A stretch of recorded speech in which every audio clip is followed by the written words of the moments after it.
morning we gathered here at the Cathedral of Christ the King in what has traditionally been called the Blue Mass, to honour and pray in thanksgiving for those first responders, all who protect us and serve us in law enforcement and public safety professions, paid and volunteers, and their support. I think it's important that we're all here today to celebrate this day, to remember our brothers and sisters who gave their lives on September 11th in 2001, because it really keeps the rest of our lives in perspective. We have such busy lives today. We're bombarded with social media. We're bombarded with things that really are not important. The minor squabbles, the complaints, the bad customer service. But when you think about what the men and women in New York City of NYPD and the fire department went through on that day, it really puts those troubles in perspective. And so I think it's important that we share this moment together and remember all of them and the sacrifices that they gave. And I think what it also does is it puts our lives in perspective of what's really important, and that's to cherish family and friends and the time that we spend with them, because none of us really know how much time that we all have together. On the days following that dreadful day 17 years ago, we made a solemn and sacred pledge to never forget. But what does that look like? What does never forget look like?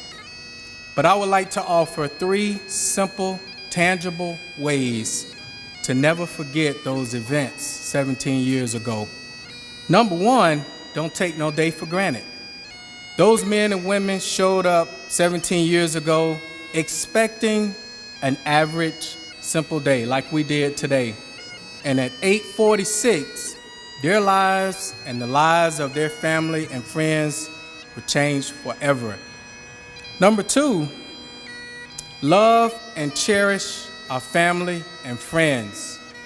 Those men and women were fathers, sons, papas, husbands, neighbors, close friends, wives, mothers, sisters, and the members of their families and their close friends' lives were also changed forever on that day.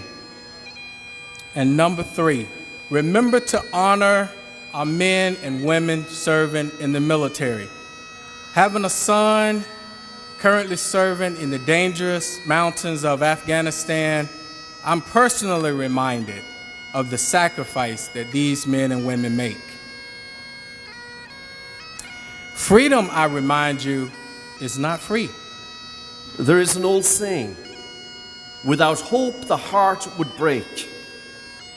You in law enforcement and public safety, by your presence, your courage, your compassion, and your call to duty, come what that may, are messengers of hope as Christ calls us to be.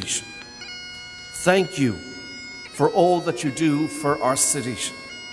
May Our Lady of Hope watch over you, bless you, and protect you and your families. May she protect and watch over and keep you always safe. And make the archangels protect and watch over you.